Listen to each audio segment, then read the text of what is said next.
We have our guests here today, so I'll introduce them. Give some quick introductions. We have our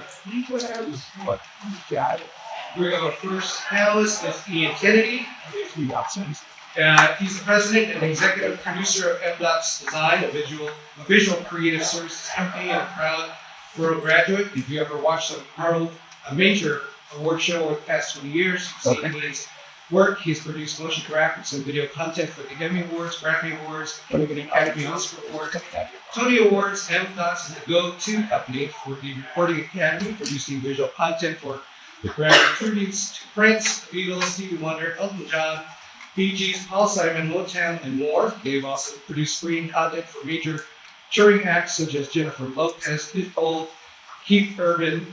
As a Washington native, he has spent the first decade of his career at North by Northwest Production in Spokane, Washington. Started out producing commercials, but quickly rose through the ranks to become managing director.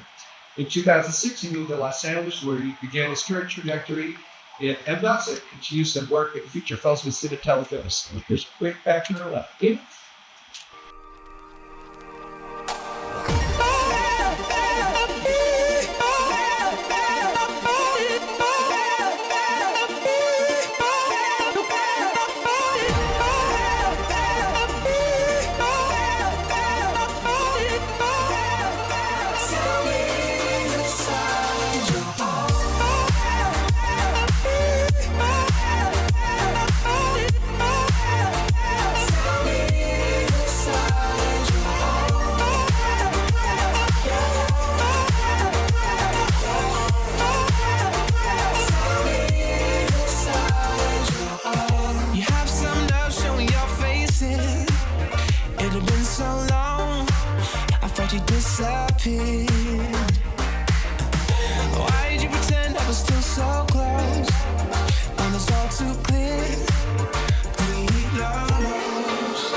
I heard your name, I was losing hope, but you felt the same. And it's been so long since I've seen your face, that in my own mind, I'd been replaced. God, since you come around, God, I need to know right now. So won't you just tell me inside you only felt the chance to me.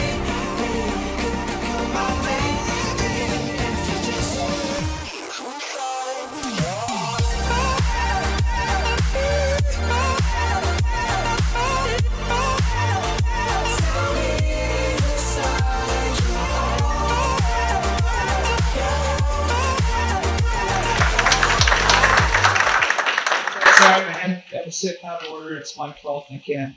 We These chairs are movable. The next person is Doneen Arquines. Doneen is Emmy Award PGA Critics' Choice nominee for her work on the show Top Chef, where she serves as executive producer and showrunner. She's also the vice president of current at management Elves, the production company behind Top Chef. Born and raised in Washington State, she attended Washington State University and graduated in 2005 with a degree in communications, emphasis in broadcast production. She also double majored in anthropology with a minor in film studies. After graduating from Washington University, she moved to Los Angeles to pursue television production and found herself working as a production assistant on the very first season of Top Chef. Since then, she's worked on every season of Top Chef, including many of the spin-offs. She is currently the executive producer and has worked on a variety of other shows, including Project Runway and Sugar Rush.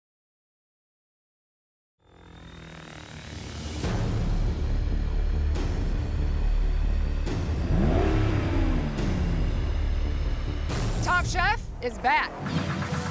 Welcome to Top Chef Carolinas. Oh, yeah. You truly cannot prepare for what they're about to hand over to you. It's not every day you cook a 130-pound hog.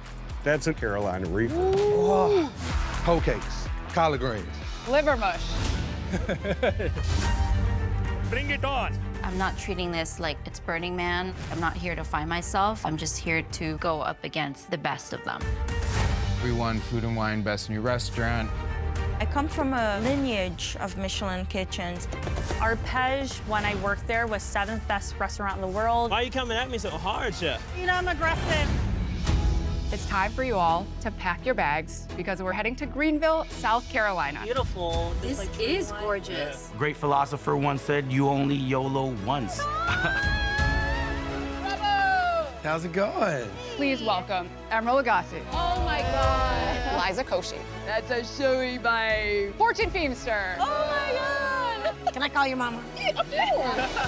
This hits for me on all levels. This thing is bussin'. I'm still thinking about it and it's making the back of my mouth water. It's really cool to actually taste the food.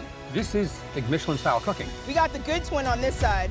Ooh. Yeah, other twins. Come on. Collectively, they'll all do great, and then collectively, they'll just all fall on their face. Get it on there, get it on there. Would you like to stay in the competition or would you like to go? Oh God, no. If you cry, I'm crying. Go, go, go, go. No! Watch the snake over there. Oh, no, I'm out. That's a real snake. Oh, no. Oh my God.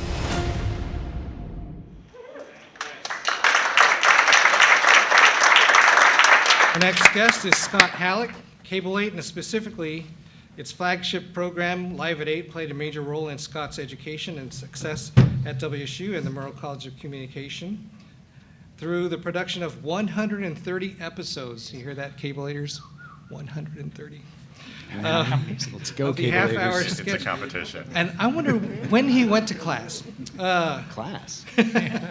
The half-hour sketch comedy show, he honed his skills as a writer, producer, performer, contributing to a series that earned national acclaim and a college Emmy. After graduating from WSU, he moved to Los Angeles, where he founded his own production company, went on to create and executive produce Scare Tactics, hosted by Tracy Morgan, which ran for 7 seasons and 129 episodes on Sci-Fi and USA Network, including a recent reboot by Jordan Peele. He also served as executive producer, showrunner, and creator of How We Do It with Howie Mandel and Off the Rockers with Betty White, both for NBC. Anyway, since this is our 100th show, I'd like to present our presenters, Randy Dickey and Scott Hallock, who is producing this year, and they will introduce you to the first set of things here on Live at 8. Thanks for coming. Hi there, I'm Scott Hallock. And I'm Randy Dickey. And Randy, thank you, Bob. Randy, I think first off, we ought to clear up a little bit confusion about the show tonight. That's right, we don't have hot oil parties after the show. No, that's not that one. Howie Mandel here. I got a brand new show called How We Do It. Now, you've seen other prank shows, other hidden camera shows, but wait till you see how we do it. It's unbelievable. You're unbelievable. Oh my God. You're naked in a bed with my wife. It's porn. It's not good. Oh, it's good. And funny. Oh my God, it's Howie Mandel. Oh my God. I'm gonna piss my pants on this chair, holy crap. You're not Howie Mandel, you look like him, but you're not him. Want to shake my hand? No. No deal. That's how we do it. This is how we do Old people. Marginalized. They're not even in the key demo. I think that's Now, Say big boobs. they're fighting back Take my picture, take my picture. with the help of some hidden cameras Come back here. and Betty White. Off the Rockers team, what have you got? Young people, Oh my God. you've been warned. Stop staring at my tits, you pervert. Welcome to Off Their Rockers. What I love is all our senior moments are funny and on purpose. Move the hell out the way, ass clown! God bless you. Betty White hosts Off Their Rockers. The saying is respect your elders. There's nothing in there about us respecting you back. I'm Tracy Morgan. This is breaking news. This is Scare Tactics. Starting right now. There's like a little monster man running around in here.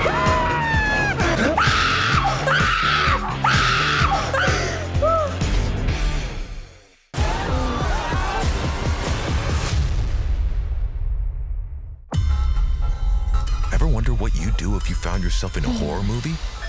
Hello?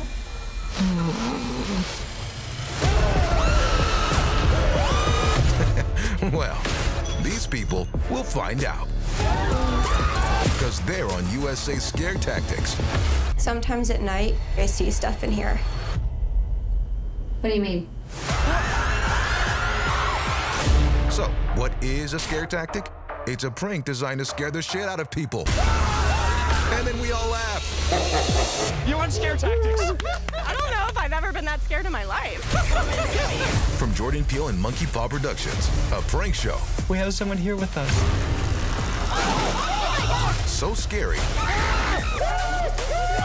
It's funny. Being bad never felt so good. It's the American Nightmare, Cody Rhodes. I just pranked the New Day. I love Scare Tactics. We're supposed to get mean.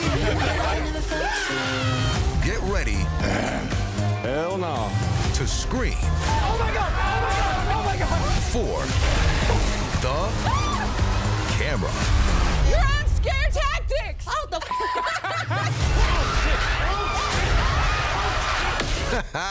I love this show. Nice. And also we have Joey Clift. He's an Emmy and Peabody Award nominated comedian, TV writer, enrolled in the Cowlitz Indian tribal member and class of 2009 Edward R. Murrow College of Communication alumni. As a TV writer, you may have seen his work on Spirit Rangers on Netflix, Molly of Denali on PBS, New Looney Tunes on Cartoon Network, and Paw Patrol on Nickelodeon. As a comedian, he's been featured on Comedy Central, Dropout, CNN, the New York Times, Dead Meat, and the Smithsonian Museum. His debut book, We've Been Here the Whole Time, a not-so-sacred guide to all things Native America, releases through Andrew McMeel Publishing in 2026. No job's too big, no pups too small. Paw Patrol, we're on a roll. So here we go, Paw Patrol.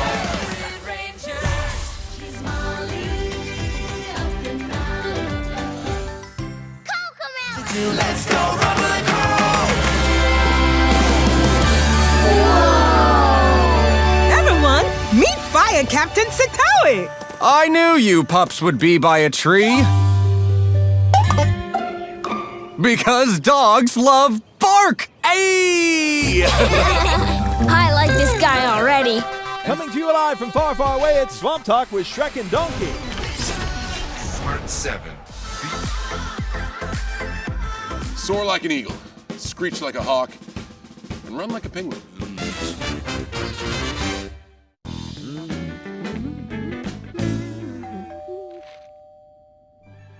After 4 months, it's here.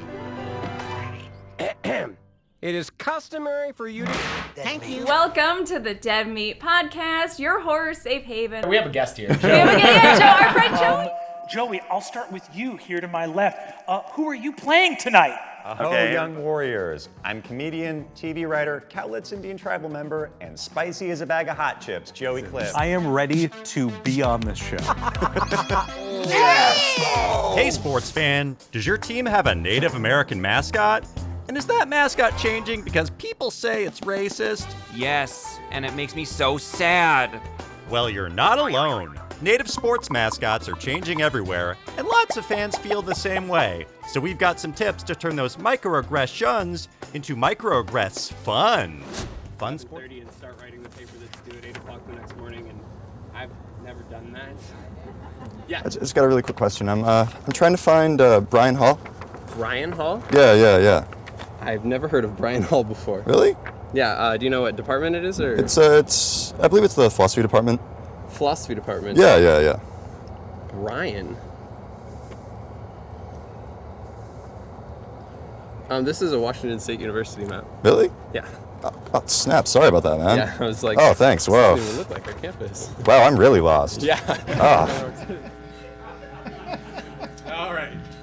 And finally, Marcus Blakely has joined us and spent over 2 decades in television development, from Breaking Bad and Justified at Sony to Sleepy Hollow at Fox to the Emmy-winning The Terror for AMC. He spent 6 years as VP of Development at Skydance Television, where he developed and produced Neuromancer for Apple TV, William Gibson's landmark novel starring Callum Turner?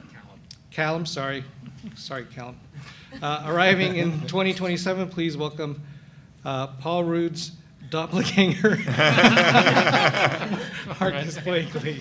Thanks.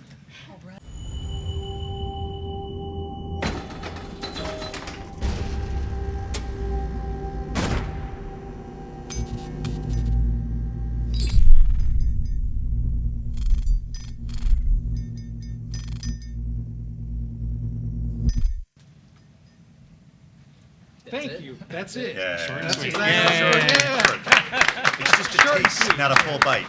Okay, as most of you noticed, this is not a journalism workshop. This is a production workshop.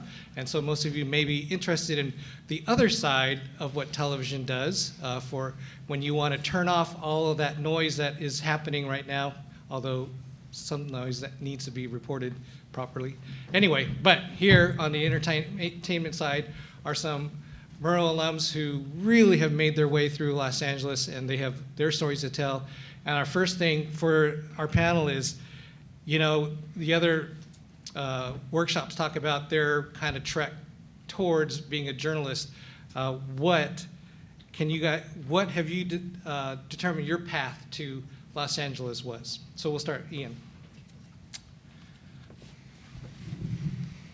All right. So yeah, graduated from WSU in 1997, last century, and started my career up in Spokane. There's a place called North by Northwest Productions. It's kind of still there, but at the time it was just starting to get into independent feature films, and so I worked my way up, and we started an entertainment company. Went to all the different film festivals and markets all over the world. That was really fun, producing feature films.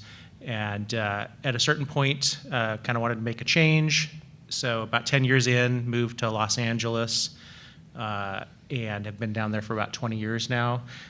We had a colleague associate that had a TV production company down in Los Angeles. So it was a natural transition. My last year in Spokane, I had stayed and lived out of a hotel room for about 6 months because all of the post-production we were doing for films was, headquartered down in Los Angeles. So it wasn't a great way to have a relationship with your wife when you're always gone. So we made the decision to move down to LA and got into live variety television, and yeah. So I didn't have. I was fortunate, and it's a little unique in that I never really struggled, I guess, except for, with work. I was able to never couch surfed, never did any of that, but you shouldn't say no to that. Whatever you can do to keep your overhead low and get to where you want to go would be good to go. You next? Okay, down the line. Here we go. I owe my move to Southern California to Cable 8, and specifically Live at 8. Because there were a bunch of people who worked on Live at 8 and graduated a couple of years ahead of me, they had the idea to go to Southern California. I didn't know that was a thing. Like, someone makes all those shows that we watch on TV. Like, I could do that? Like, that doesn't make any sense.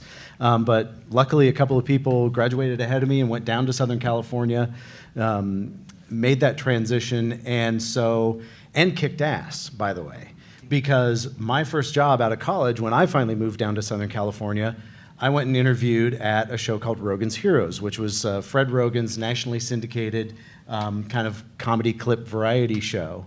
And one of our friends, Tina Keller, who had directed Live at 8, was working on Rogan's Heroes, And she told them about Live at 8 and all the stuff we did at Cable 8 at WSU, and they're like, well, we need a bunch of cheap writers to write this show, so let's meet some of your friends out of college. And they ended up hiring 3 of us. They hired me, they hired Terrence Brown, and they hired Mike Southworth, who's also here today, to write this nationally syndicated comedy show. And so that was 100% because of my involvement with Cable 8 and Live at 8 that I got that opportunity.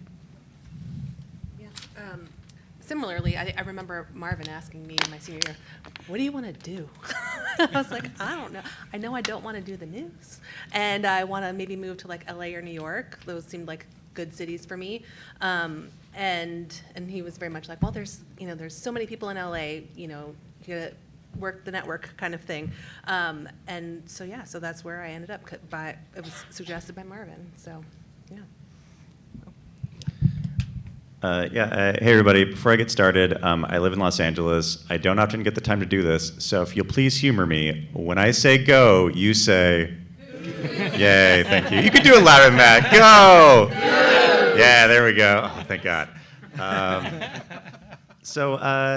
graduated from WSU in 2009, and so my story is that growing up, I loved comedy TV shows, but I'm a Native American and enrolled Cowlitz, and I didn't see any Native comedians in the shows that I watched, so I didn't think that working on comedy is something that I was allowed to do. So I kind of looked at what felt to me like the attainable version of that, which felt to me at the time like being a small market TV weather guy was the thing. They get to crack jokes and have fun personalities, and it made sense as like an attainable way that I can get paid to make people laugh.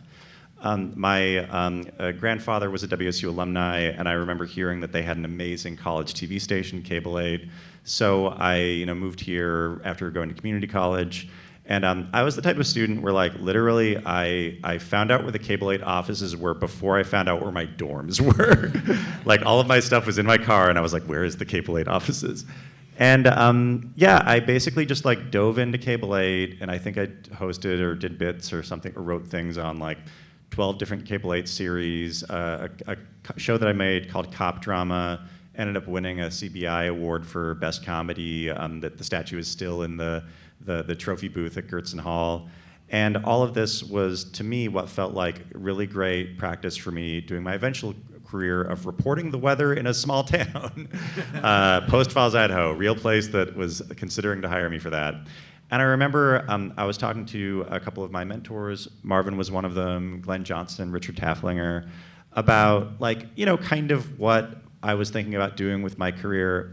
And I remember so clearly, Marvin told me, you could work in news, you could get hired in news, but it's so clear that your potential for growth and your passion is in comedy, so move to LA and give it a shot. And he talked me up to a couple of different alumni. So when I graduated, I moved to Los Angeles, and through a Cable 8 connection of somebody who was named Haley Heath, who was a teleprompter operator on one episode of a show that I did.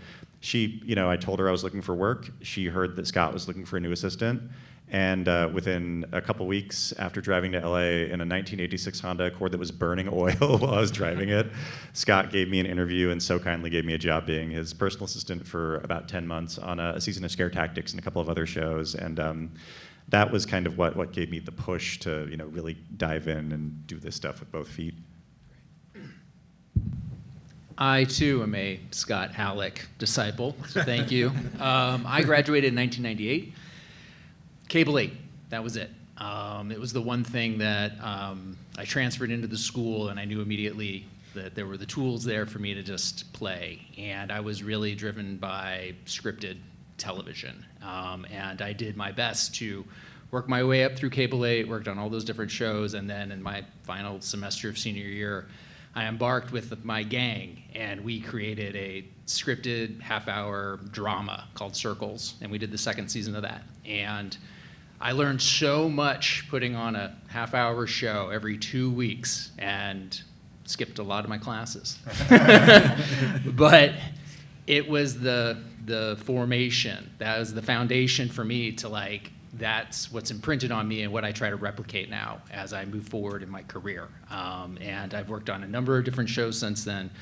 But it's always back to those moments in that semester that and by the way, one of those producers on that show and co-creator, he's still with me in Los Angeles. We were roommates when we moved to LA. Jared Christensen, big shout out. He's one of our great advertising producers in town. But I would say this, it's I left Pullman, I did a couple of months in Seattle, and then I immediately just packed my car up and went to Los Angeles. And lived in a really bad apartment. What part of town? North Hills. Oh, I don't even know where that is. Yeah, it got renamed. It was called Panorama City, I think. Oh, yeah. But then I just haven't, it's one of those things where you kind of, rise with your group, and it's through these kind of relationships that we've all kind of we still stayed very connected, all because of the culture that started here. And I just want to make it clear for any other professors, Marvin, who might be in here, or administrators, when Marcus talks about skipping classes, we were not skipping our Murrow classes. We love our Murrow classes. We were, maybe taking some liberties with some of the other ones that weren't quite as important. Right? That's good to know. I also do want to say I also worked for Scott Hallock at one point. So now that we heard about your journey down to LA, and maybe you got your first job there and you're figuring out what to do, tell us a little bit about the job that you're doing now and how you kind of grew into it. Doneen, you were written up maybe 2 months after you got to LA as one of the under 30. It wasn't 2 months. It was 3 years. Oh, okay. But it's okay. When you get old like me, you lose time. I always. Okay. Really? Wasn't? Okay. It was 3 years. Yeah. All right. Well, tell us about that. Yeah. So what he's talking about is I did have a whole feature in the New York Times, which is kind of amazing. And it was for it was called Breaking In, and it was how to break into the television industry. And I actually was put up for that article by my boss at Magical Elves at the time, because I had just pitched a show that I wanted to try and sell. And that was kind of the last time I tried to pitch a show because I've been busy. But, that was my aspiration at that time was, to start I love being involved in the creative process of shows, and so that's kind of how it happened. But what helped me, and I think my case is a little bit rare, I don't think people often have the opportunity to stay with one show the entire time and work their way up, but I just happened to be in the right place at the right time and to be able to fill a niche that needed to be filled that I luckily was able to do a good job at, and a lot of that came with the creative and throwing out ideas. And I wasn't afraid to speak up in the room, even with my bosses present. And I was a little nobody, but I had ideas, and I was eager to share them. And they were receptive and responsive and liked them. So it just worked out that it all kind of happened that way. And even today, when I'm hiring somebody, I look specifically for people who I don't want them to be annoying, but and pushy.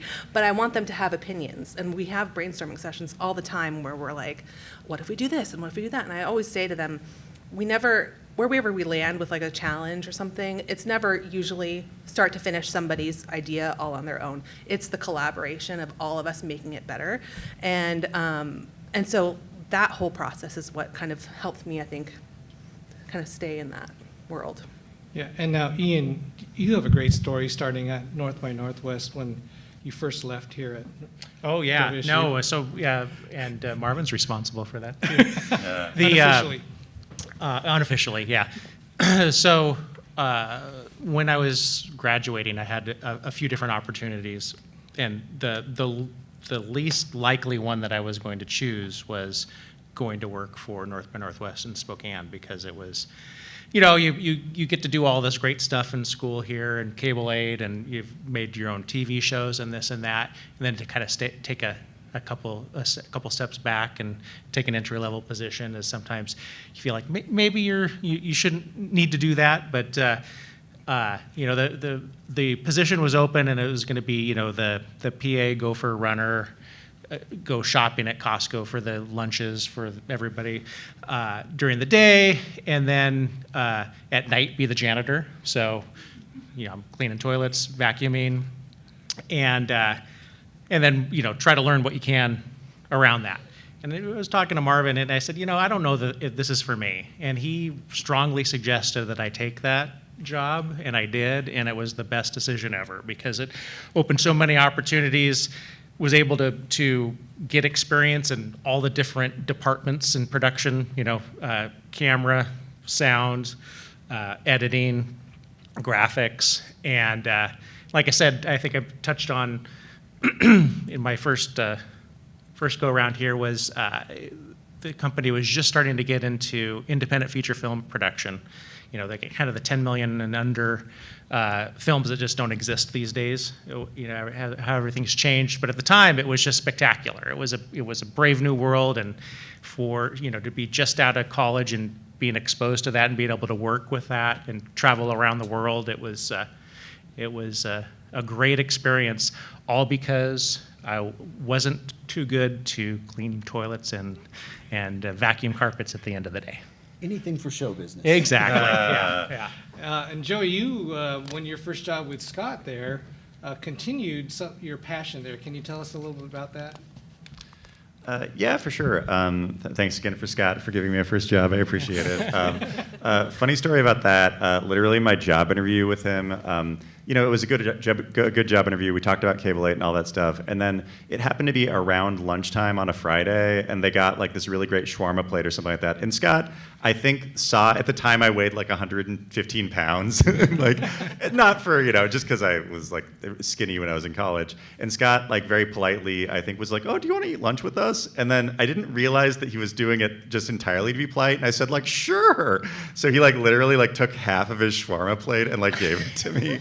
And then I just like ate half of his lunch, which thinking back on it, I'm like, oh, thank you for still hiring me after that. It wasn't a test. Oh, okay, yeah. It definitely felt like it was like, okay, I need to feed this kid or he's gonna die. I worked for Scott for about 10 months. And then something that while I was doing that, I mean, like when you move to Los Angeles to work in comedy, oftentimes like, there's this question of like, how do you even start? So it was really great working with an amazing comedy writer in Scott. And it also gave me the opportunity to ask him questions about like where were the cool places right now, what were comedy writers that were at the top of their game kind of looking at for talent. And he mentioned a place called the Upright Citizens Brigade Theater and places like Second City and a lot of really great improv and sketch theaters in Los Angeles. So I just dove into that system with both feet and was doing probably like 4 improv shows a night for like several years, a lot of sketch comedy and things like that. And then just through the connections that I made, a mixture of places like WSU and the comedy scene, I just kind of worked my way up, getting hired for different shows here and there. And something that I think, I was just talking to Scott about this a couple days ago, something that I think is so important if you're somebody in your position where you don't feel like you have a lot of experience, but you want, jobs in these kind of weird fields, is don't be afraid to post about the process and the things that you're doing on social media. After I was Scott's assistant, I kind of bounced around working as an administrative assistant for different kind of weird internet startups and stuff. But I would constantly post on social media about like, oh, I'm doing this improv show at UCB. I've got this one-person show I'm doing. And Scott saw that, and after 2 years, he basically like hit me up, and he was just like, hey, you're doing a lot of comedy. I've got these series of National Geographic specials I want a joke writer for. And then he brought me back and brought me in for my first comedy job, like my first actual like writing job. And now that I'm hearing you tell that story, I'm like, oh, I'm one of the cheap writers that you were hired as. Because I think that you were like, I'll bring you in as like a junior writer. But that gave me that connection led to me getting another job from the showrunner, or from the supervising producer on that job. And those credits got me my next few jobs writing for different comedy websites. And then having that TV experience made me an easy pitch for writing for things for like Cartoon Network and Nickelodeon and stuff like that. So it's like, it is definitely the connections you make that give you these opportunities. And I mean, I still get a lot of my opportunities from people that I previously worked with from Cable 8 and also just out in the world. So be nice, be kind to people, and it'll come back to help you in a good way. I just want to add, I didn't hire you because you were cheap. I hired because it was those things that you were posting.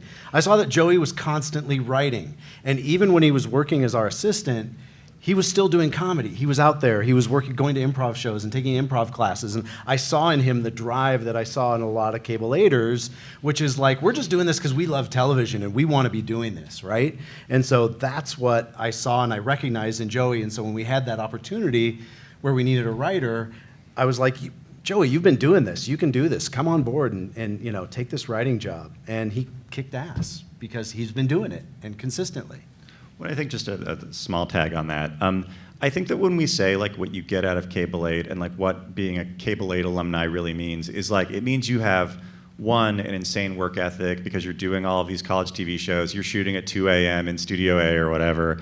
And additionally, what it means is that like you just want this really, really, really bad because like, you know, WSU, it's not a film school. Like Steven Spielberg did not go here. So it's like you have to like find a thing like Cable 8. And like it really just speaks to like not just a work ethic, but also just like a passion for like making stuff that I think is just like so common in folks that came out of Cable 8 that really helps you like kick ass in the entertainment industry. Now, Marcus, you have an interesting job as a story developer, and you've had a career in seeing some scripts like Breaking Bad. Can you tell us a little bit about that? Well, on Breaking Bad, that's... well, first tell us, what's your job? What do you do? So what I do is... Thank you.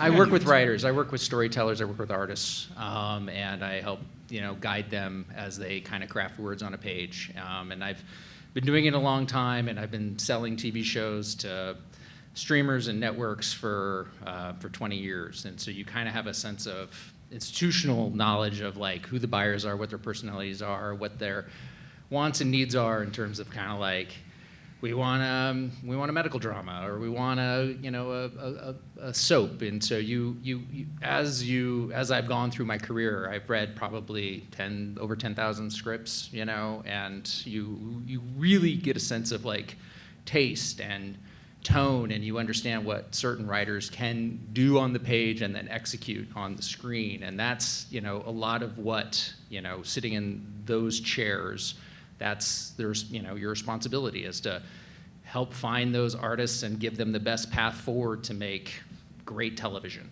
And so I think my career has taken, like, I think a lot of people, what you've heard today is like very circuitous routes. And you know, and it's weird because, you know, you never know when a door is going to open. And for me, when the door opened for me, it was, you know, I think I left Hallock because I think our show was over, you know, and you're like, I got to go find the next thing. So I had two skills. I could type 100 words a minute. And you know, I just had like really, you know, just good organizational skills. I just had that drive. And through a friend of a friend, I got an opportunity to go to a temp agency at Sony, and you do the test, and you're like, great, and you know, what do you want to do? And I'm like, development, and they're like, haha, good luck, and you're going to be in finance, and you're just like, okay, you know. But then you get the call, like literally, it happened later that day, and they said, actually, there's an opening, can you go over there?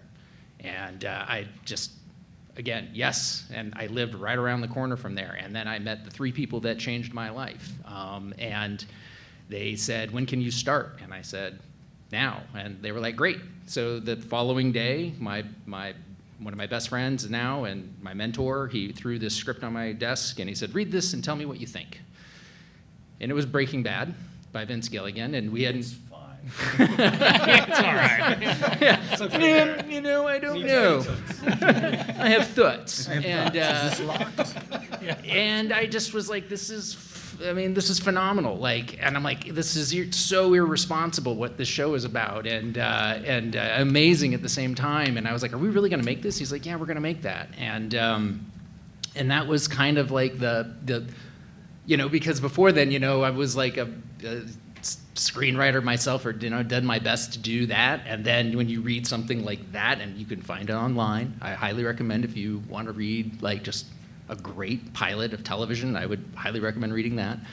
And that's how that story started. And again, at that time, the culture at Sony was new. It had kind of been rebooted. We had new leadership, and we had the mission to go out and make great television at a number. And that number was for basic cable. And so you had to scrape and think about how to like squeeze blood from a rock in terms of a budget. And so the original script was written for Riverside County. And Vince was like, well, we can't shoot in LA, it's too expensive. And New Mexico had just started this tax rebate, and it was like 40% at the time. And so he went and scouted it and then saw, oh, wow, this can be a character in the show. And he fully embraced it. And look what it's done. I mean, it's one of the greatest shows of like the last 20 years. So, but again, we trusted him. We trusted him as an artist, and so he directed it, and it was it's great. True story. This is so funny because like when the pilot came in and we sat down and watched it, and I'm the new kid, and I was like, "You're not supposed to say this," and or I mean, I felt like this way. I was like, it ended, and I went like, I don't have any notes. Is that normal? And they were like, yeah, we don't have notes either. This is pretty perfect. And I was like, do we test this? And they were like, no, we're just going to send this into the network and like, let's see what happens. Nice. Yeah. Scott, over the years, you've hired dozens of WSU grads, and you obviously have your pick and choice of people to hire. Other than Cable 8, what are you looking for when you decide that person? I like that person. Yeah, I mean, it's like Joey said, it's that work ethic where you eat half of his lunch. Yes. I'm looking for people willing to share a burrito. And if you do that, you're in. It really is that work ethic. It's like, you can be a writer or an actor or a producer, even if that's not your job at the moment, right? Like the barrier to entry these days is so low. Anyone with an iPhone can make content and put it out and put it on YouTube, put it on your own channels and stuff. So that's what I look for most of all, is that work ethic, is just like people doing when they're not being paid to do it. That's something that I did when I first moved to Los Angeles. Me and my friends would meet and we'd create TV shows, or we'd write sketches, or we'd do whatever. So even though we had a day job doing something else, we were still writing and producing and creating our own stuff. And so that's a lot of what I look for, is people who are doing that. Now, we're going to take some questions from the audience. I know we have limited time, so yes, go ahead, Arlo. So, especially nowadays, it's so, with social media, there feels like everything has already been done, or has already been done, I should say. So how do you guys stay innovative, and how do you guys come up, especially with comedy? I feel like that's also so hard to stay on top of and still be funny and not, recycle jokes nowadays. So how do you guys stay on top of that? Yeah, for sure. Thanks so much for asking that question. Wait, what's your name? Arlo. Arlo. Hey, Arlo. Thanks for coming to this. Yeah, I think that a lot of that comes down to point of view and what are you trying to say. You can, everybody has told some version of the joke, why did the chicken cross the road? But if you tell your version of that, it becomes original. That's one of the things that I think is really cool about, a lot of the stuff that I do is kind of written from a Native American perspective. And to me, that is almost kind of a cheat code, because there's been such little Native representation in media that any joke I do has probably not been on TV before. So lean into what is personal to you. It doesn't have to be race or anything like that, but it's what is personal to you? What do you care about? And write it from that perspective. What is your opinion on the thing? And you can come up with the infinite jokes by focusing on that kind of stuff. What's a skill that, just a question, what's a skill or lesson that you had to learn that you didn't anticipate needing later on that you would have? I'll jump in real quick with a quick answer. I wish I would have minored in business. Same. Still wish I did that. So, psychology was great, but business would have been more helpful. Okay. I went from business to comp. Okay. Yeah, there you go. No, but just a minor, Yeah, just a minor. I'll second that, because I minored in poli-sci. Not doing a lot for me, really, other than making me angry these days. But business would have been helpful. I had no idea how many budgets I would have to create and look at and figure out a way to, Marcus talked about doing a show for a number, which means the network says, we're going to give you $500,000 to do this show. That's it. And you got to figure it out. And it might be a $1.2 million show, But if you get an opportunity to do a show, it's like, all right, what's the $500,000 version of the show? It sounds like a lot of money, but when you start doing a line item budget, that stuff goes away quickly. So I'll second the business thing. Yeah. Go ahead, yes. When writing scripts, especially like on a show where you'll have multiple writers, right? How do you go about working within other people's to like visions to create one song? Yeah, I'll take this. Okay, so typically there's a showrunner, and the writers that are hired, and I think all of us can speak to this, is that the writers that are hired to follow the voice of the showrunner. So it's great to bring different perspectives into the room and to different, to have those debates, but then the ultimate say follows on the showrunner.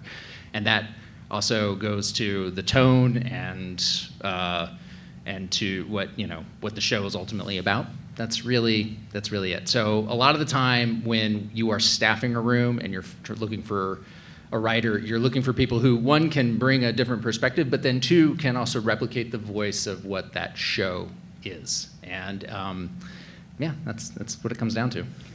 Well, a lot of it comes down to military hierarchy, where it's like the showrunner is in charge of everything, and everybody's trying to service the showrunner, and then like the head writer or the executive producers kind of overrule everybody below them. Then the head writer overrules everybody below them, and then when you're like the staff writer, you're just like, here's a joke, please use it, So it's like it's kind of like there's a very clear hierarchical structure to the writers and kind of like who gets to make those decisions.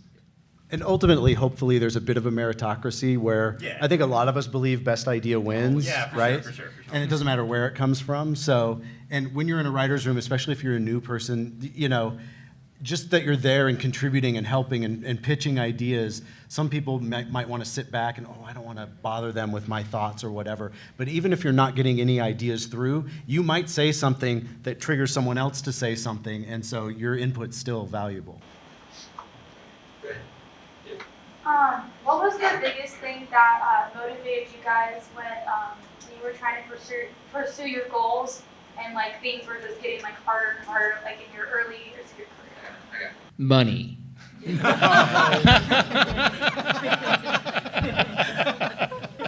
I was just about to say, don't go into this if you're expecting to be rich.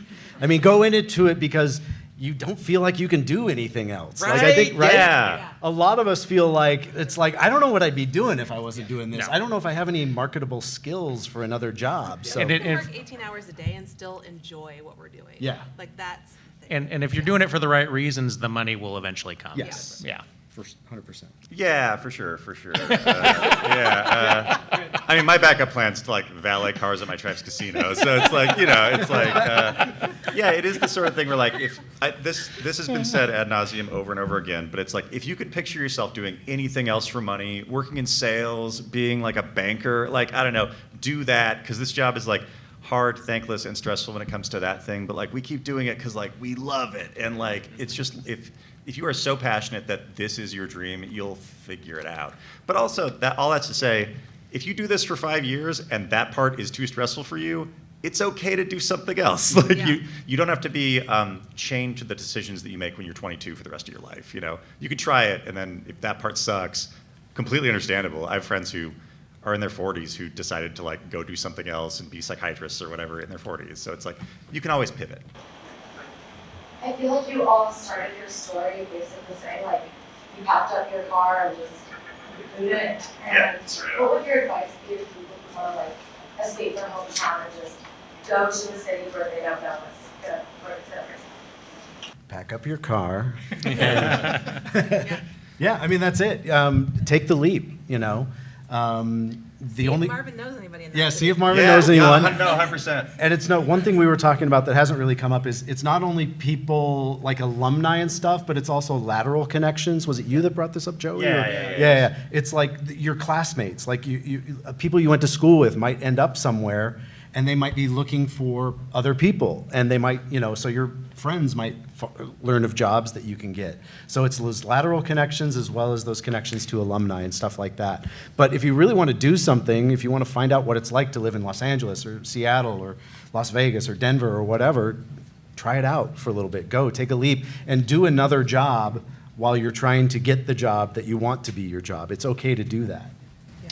Now, I'm sorry, we have to cut this because I know you guys have another thing with somebody getting an award. But I want to thank our panel. And they'll be here for another 5 minutes or so if you want to come up and ask some real quick questions, and as we close out and then head over to the Achievement Award. Thank you. Everybody give it up for Marvin. We owe him for our careers.